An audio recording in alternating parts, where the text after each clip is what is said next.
you don't legitimize the gospel legitimizes you. Are you ready for some good news? If a revelation of Jesus Christ was powerful enough to transform the leading persecutor of first century Christians into the chief preacher of the gospel, how much more can the revelation of Christ transform us all? Today's word is from Galatians 1, verse 11. Paul writes, I would have you know, brothers, that the gospel that was preached by me is not man's gospel, for I did not receive it from any man, nor was I taught it, but I received it through a revelation of Jesus Christ.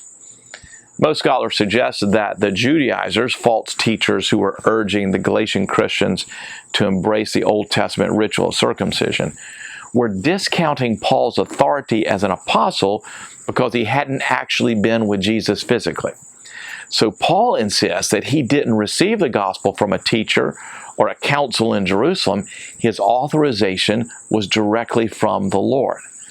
Poignantly, Paul asserts that he did not give authority to the gospel gave authority to him.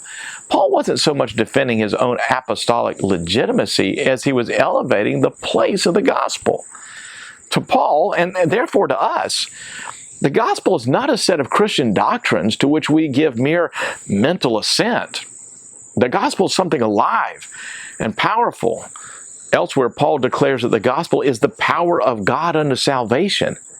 In short, the gospel speaks for itself. The gospel is authoritative because in it God himself speaks. Therefore, Paul opens his letter to the Galatians essentially asserting, I don't have to tell you about my legitimacy.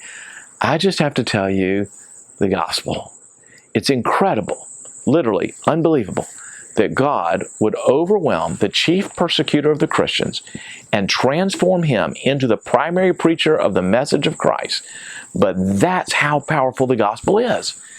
If the gospel was powerful enough to convert Paul from persecutor to preacher, then it's not Paul's legitimacy that matters, it's the unrivaled power of the gospel that matters. God is able to do exceedingly abundantly above and beyond what you could ask or think.